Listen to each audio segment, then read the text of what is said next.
Donald Trump either let them into the United States or give them $50,000 each so they can return to their home country. Is there a third option? According to this report, that a group of around 100 migrants marched into the U.S. consulate in Tijuana this week. The Honduran migrants presented a letter with demands that President Trump let them into the United States, or, if that won't happen, that they each be paid $50,000 to return home. A group organizer, Alfonso Guerrero, said that they came up with this random figure collectively.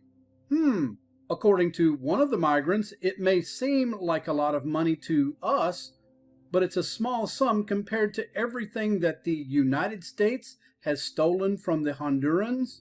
Really? According to certified United States documents, the U.S. gives Honduras $127 million a year, so maybe we're even, and that's assuming the United States has stolen from Honduras, which it probably hasn't. And what exactly would these Hondurans do with $50,000 each anyway?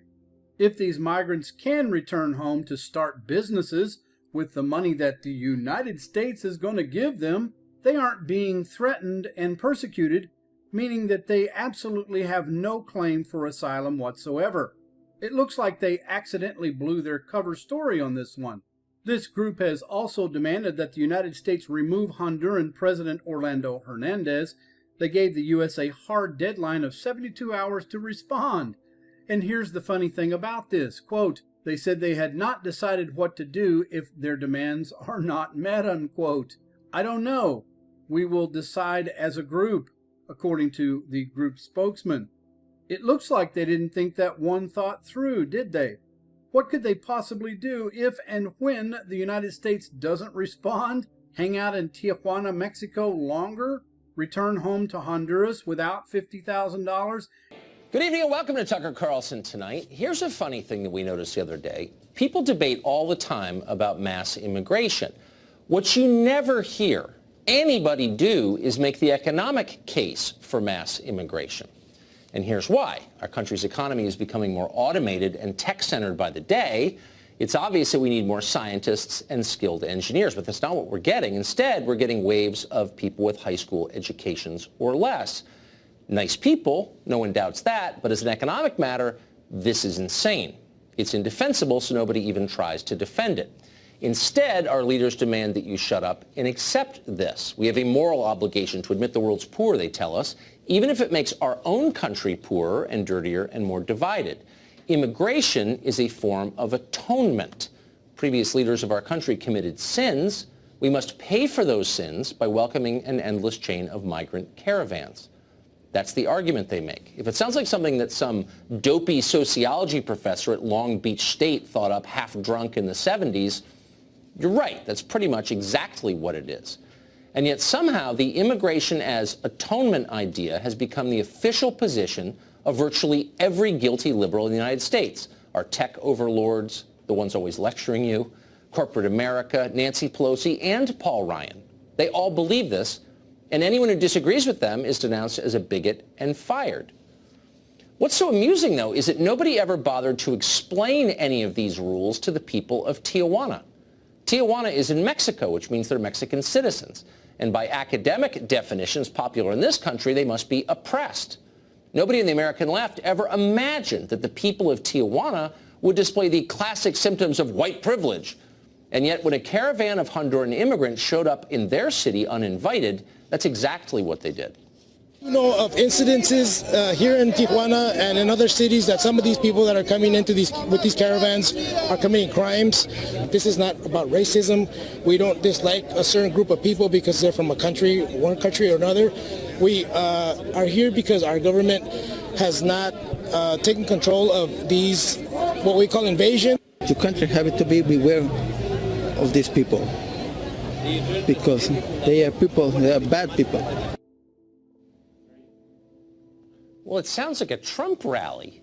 When did Mexican citizens start talking like this? It's confusing, and of course, it's also deeply hilarious and pretty satisfying to watch. What's more predictable is how leaders of the caravan are starting to talk. Suddenly, they sound like community college professors from Long Beach. entitled, cut off from reality, and highly aggressive. Yesterday, a group of leaders of the caravan marched into the U.S. consulate in Mexico and demanded $50,000 in exchange for returning to their own countries. Huddled masses yearning to breathe free? Nope. Cynical shakedown artists who've been watching too much CNN. No surprise there. When rich liberals tell you that America owes you a comfortable life, nobody should be shocked when you believe them. Well, Genaro Lopez is a municipal official from Tijuana, an elected official. He's not a bigot. He's not suffering from white privilege or toxic masculinity. He's just a citizen who's upset about what is happening to the city he loves. He joins us from just across the border in Tijuana.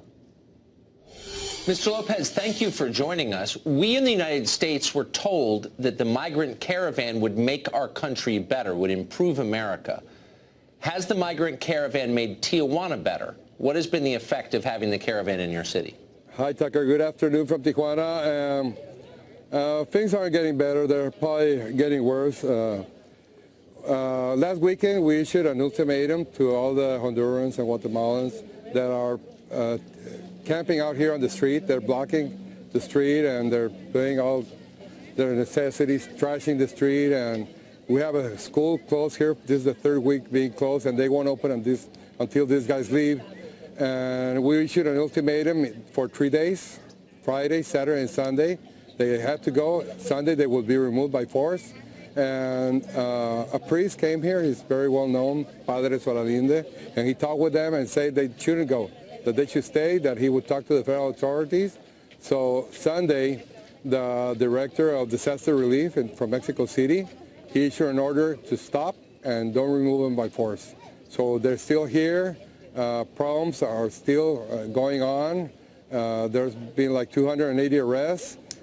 Before it was only for drug possession and being drunk in the streets.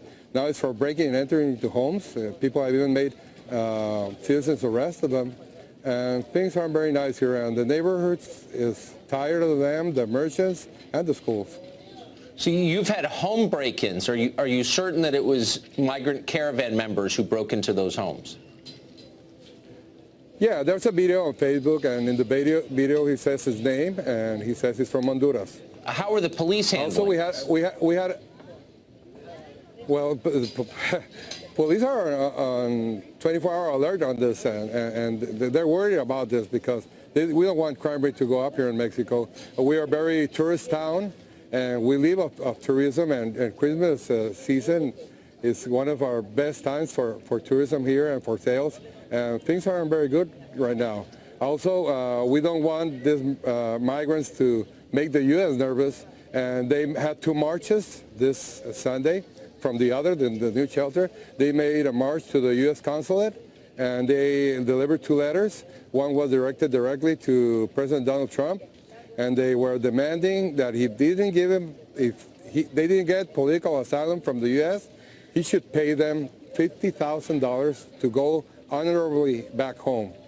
And also they were demanding that he should extradite President Juan Orlando Hernandez from Honduras to the United States, and he should remove 13 big military bases and big businesses from the United States that are in Honduras, and they're accusing them of depleting the Honduran economy. So they're demanding money or they won't leave. That sounds like an extortion attempt. Yeah. Sounds like a ransom, yeah. If you want them to go back, you have to give $50,000 to each one of them. But like 700 have been, yeah? I was just saying that the political leaders in the United States encouraged this caravan, and media figures, people on television in this country, encouraged the caravan to come north.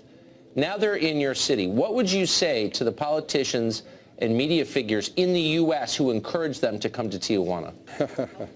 Well, Tijuana is a great town. It opens its arms to anyone who wants to come here in peace and to live here, no problem.